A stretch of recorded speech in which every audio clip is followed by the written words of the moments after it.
MAFS UK viewers were left disgusted by the worst best man speech ever that was made during Georges' wedding last night. Georges' best man did little to sell his friend to his new wife and her family as he recounted a disgusting story in which the groom pooed himself. What happened on MAFS UK last night? Last night's edition of Married at First Sight saw Georges tie the knot with Peggy. Georges, who proved to be quite the character, was probably hoping for a better speech from his best man than the one he got.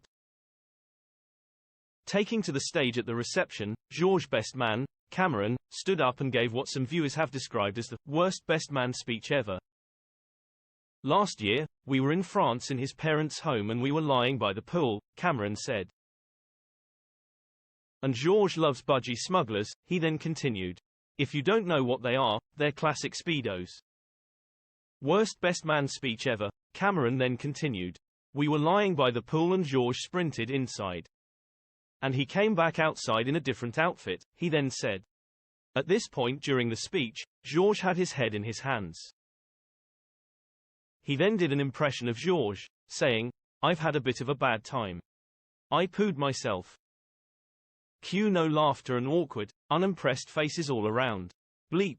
Me. I mean Cameron, Georges sighed while chatting to the cameras later. I mean...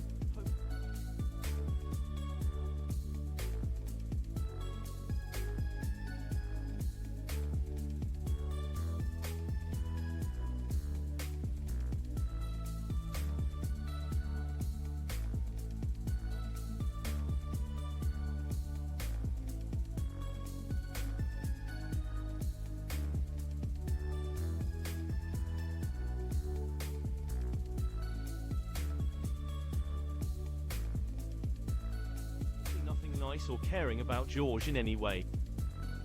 Maybe that's cause he isn't, a third said. What was that best man speech? Another laughed. What an awful speech from a best man at a wedding, a fifth said. Why are we talking about poo at a wedding? Another asked. We wish we knew,